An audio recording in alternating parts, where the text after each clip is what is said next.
जय हिंद साथियों। Public career YouTube channel की तरफ से मैं विनोद एक बार फिर से आप लोगों का मोस्ट वेलकम करता हूं।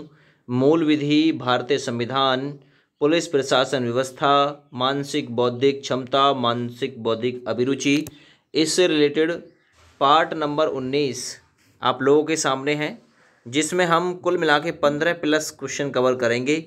डेली बेस हम लोग 20 से 25 सवाल का टारगेट लेके चल रहे हैं कि अगर 20 से 25 सवाल डेली बेस हम इस टॉपिक से कवर कर लेते हैं तो ये टॉपिक हमारे लिए एग्ज़ाम में बहुत ही ज़्यादा आसान टॉपिक बन जाएगा। चाहे वो यूपीएसआई का एग्ज़ाम हो, कांस्टेबल का हो, पीएससी का हो, जेल वार्डन का हो, असिस्टेंट वाला हो, कोई सा भी एग्ज़ाम क्यों ना हो, सभी में यहाँ से क्वेश्चन आपका फंस जाएगा।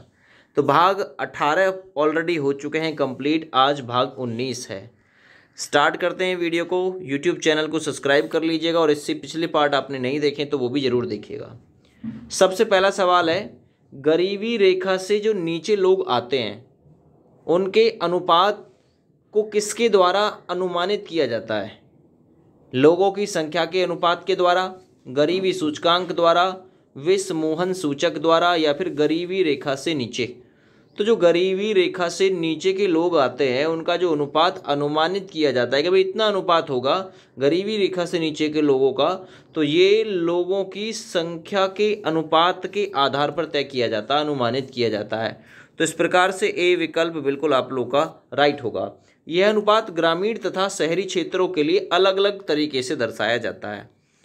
आगे बढ़ते हैं, निम्नलिखित में से कौन सा विषय राज्य सूची के अंतर्गत आता है?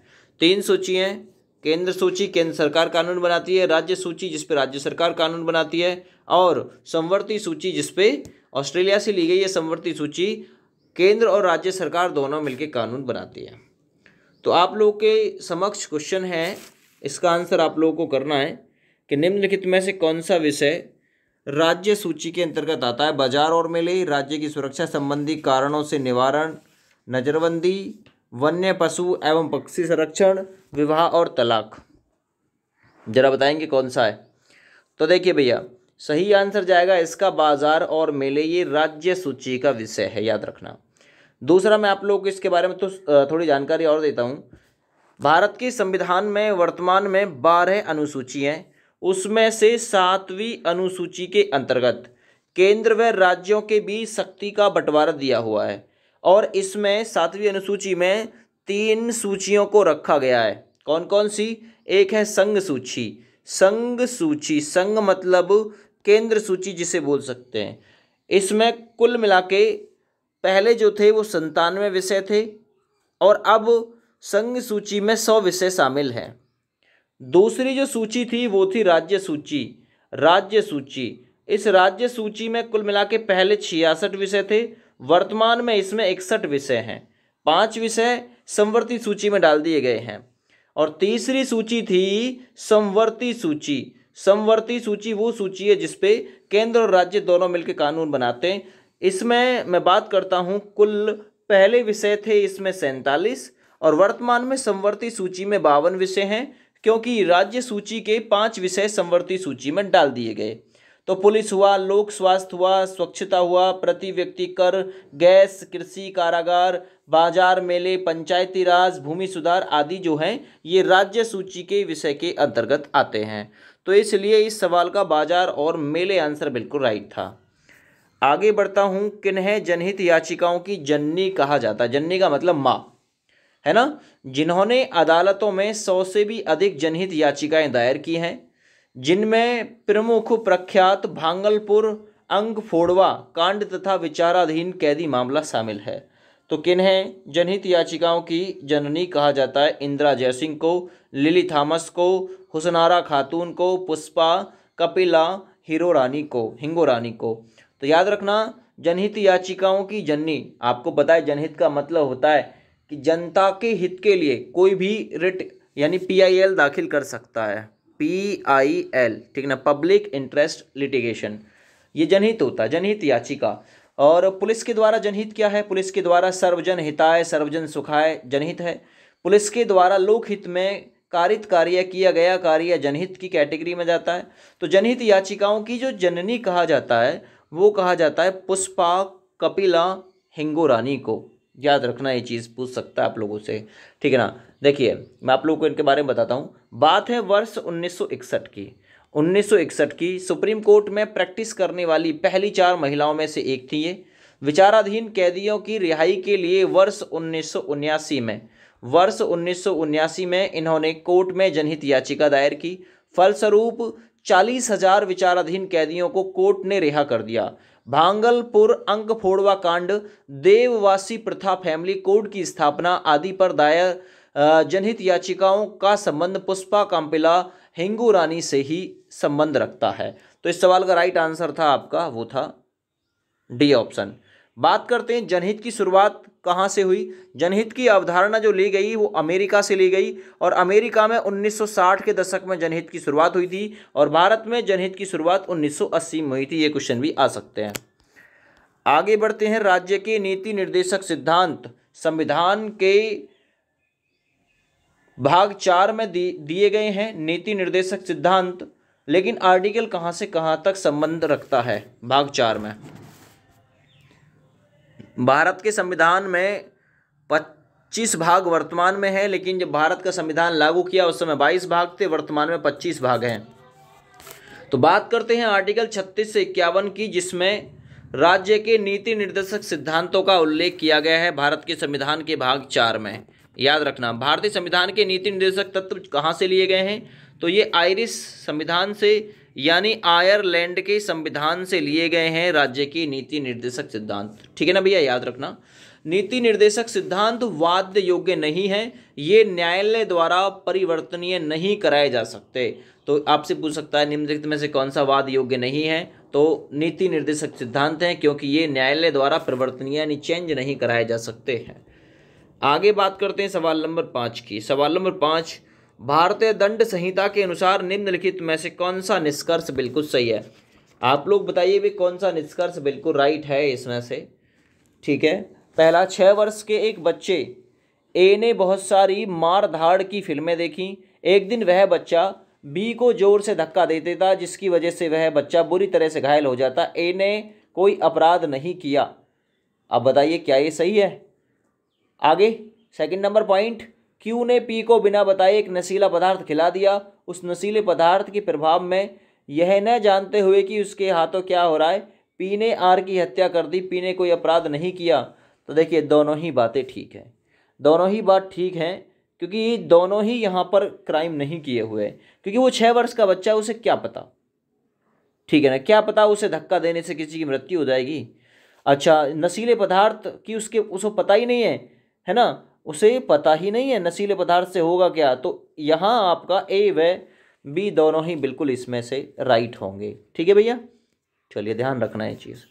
आगे, लोकपाल एक संस्कृत शब्द है हिंदी में जिसका अर्थ होता है। देखिए मैं आपको और थोड़ा सा पिछले क्वेश्चन के बारे में बताता हूँ।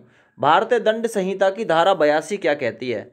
धारा 82 ये कहती है, कोई बात अपराध नहीं है जो 7 वर्ष से कम आयु के बच्चे के द्वारा की जाती है। 7 वर्ष निर्धारित है। अगर किसी ने 7 वर्ष से आयु ज़्यादा प्राप्त की है और उसने कोई अपराध किया है, क्राइम किया है, तो बिल्कुल भैया वो तो फिर माना ही जाएगा अपराध। लेकिन अगर किसी की आयु 7 वर्ष से कम है, धारा 82 ये कहती है कि उसने कोई अपराध नहीं किया।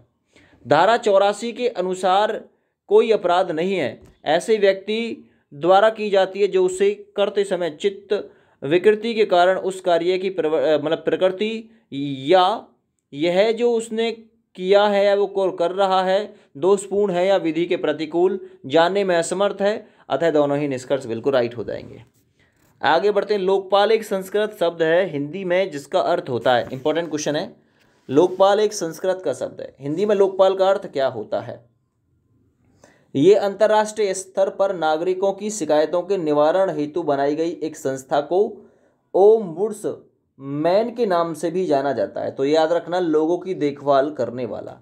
लोकपाल एक संस्कृत शब्द है हिंदी में जिसका अर्थ होता है लोगों की देखभाल करने वाला, ठीक है ना। याद रखना, एक स्वतंत्र पर्यवेक्षी संस्था के रूप में इसकी स्थापना 1809 ईस्वी में की गई थी। याद रखना, ठीक है ना। अंतर्राष्ट्रीय स्तर पर नागरिकों की शिकायतों के निवारण हेतु बनाई गई संस्था को ओम्बुड्समैन के नाम से जाना जाता है और एक स्वतंत्र पर्यवेक्षी संस्था के रूप में इसकी स्थापना 1809 ईस्वी में स्वीडन में की गई थी। भारत के संदर्भ में केंद्रीय स्तर पर लोकपाल एवं राज्यों के स्तर पर लोकायुक्त की नियुक्ति का प्रावधान है। 5 जनवरी 1966 को मोरारजी देसाई की अध्यक्षता में गठित प्रशासनिक सुधार आयोग ने भारत में लोकपाल एवं लोकायुक्त की स्थापना का सुझाव दिया था 1966 में, याद रखना। ठीक है ना भैया, ये भी पूछ सकता है, मोरारजी देसाई की अध्यक्षता में। आगे बढ़ते हैं अगले सवाल की तरफ। अगर लोक सूचना अधिकारी सूचना का अधिकार अधिनियम के तहत विनिर्दिष्टित अवधि के भीतर सूचना प्रार्थी को सूचना देने में असफल हो जाता है तो उसे कहा जाएगा, उसे क्या कहा जाएगा भाई, फिर जरा बताएंगे।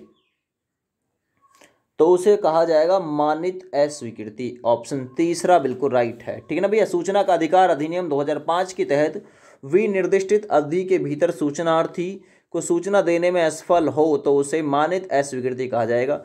जन सूचना अधिकारी का दायित्व है कि वह 30 दिन, है ना, 30 दिन अथवा जीवन व स्वतंत्रता के मामले में 30 दिन 48 घंटे के अंदर मांगी गई सूचना उपलब्ध कराएगा। जीवन व स्वतंत्रता के मामले में 48 घंटे के भीतर।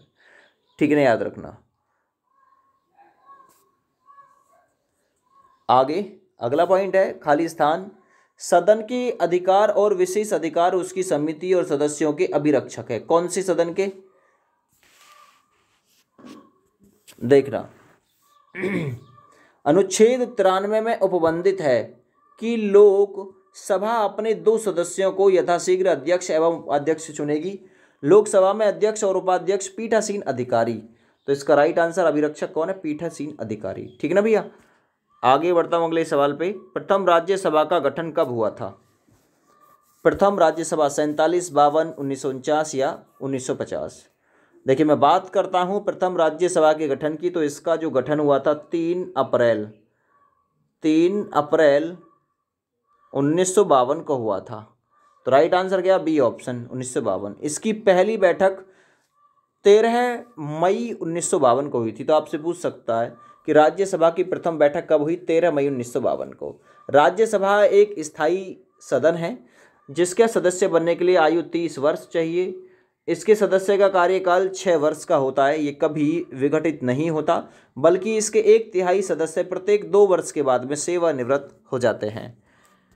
आगे, भारतीय सेना द्वारा आज़ाद कराने से पहले गोवा एक प्रदेश था। स्पेनिश, डेनिश, पुर्तगाली या फिर फ्रांसीसी। देखिए 15 अगस्त 1947 के बाद गोवा पुर्तगाल के अधीन बना रहा।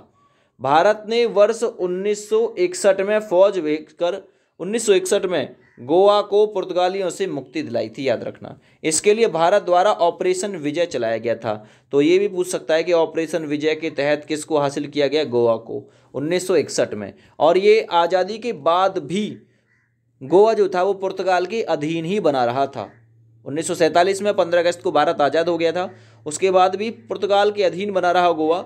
वर्ष 1961 में फौज भेजकर गोवा को मुक्त करा दिया गया था और ये ऑपरेशन विजय के तहत मुक्त कराया गया था। गोवा की राजधानी पणजी है, याद रखना।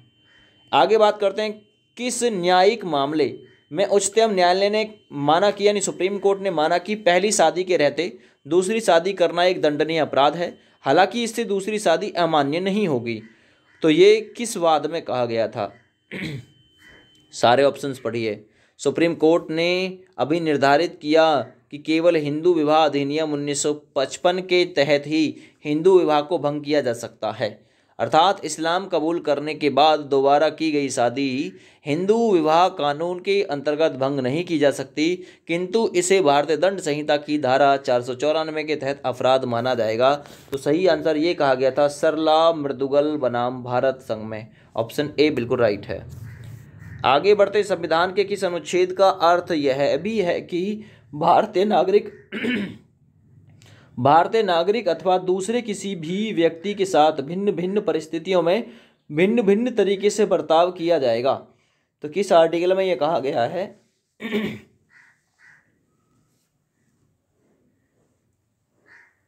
तो संविधान के किस अनुच्छेद का अर्थ यह भी है कि भारतीय नागरिक अथवा दूसरे किसी भी व्यक्ति के साथ भिन्न भिन्न परिस्थितियों में भिन्न भिन्न तरीके से बर्ताव किया जाएगा। तो ये आर्टिकल 14 में ये कहा गया है विधि के समक्ष समानता है केवल उसमें। देखिए अनुच्छेद 14 विधि के समक्ष समानता का एक व्यवहार की गारंटी देता है, ना कि समरूप व्यवहार की। समता की धारणा युक्ति संगत विभेद की अनुमति देती है। ठीक है, आपको बताया इसके बारे में। अनुच्छेद 14 की परिकल्पना में शामिल है। अतः अनुच्छेद 14 के अंतर्गत भारतीय नागरिक अथवा दूसरे किसी भी व्यक्ति के साथ भिन्न भिन्न परिस्थितियों में भिन्न भिन्न तरीके से बर्ताव किया जा सकता है। आगे, किसी न्यायिक मामले में उच्चतम न्यायालय ने यह माना कि पहली शादी के रहते दूसरी शादी करना ये हो गया भाई सरला मृदुगल बनाम भारत संघ। आगे ने पहली बार विधायिका में द्विसदनीय व्यवस्था लागू की, किसने? तो याद रखना, भारत सरकार अधिनियम 1935 ने पहली बार विधायिका में द्विसदनीय व्यवस्थापिका लागू की थी, और ये 1919 की बात है, 1935 की बात नहीं है। ठीक है ना।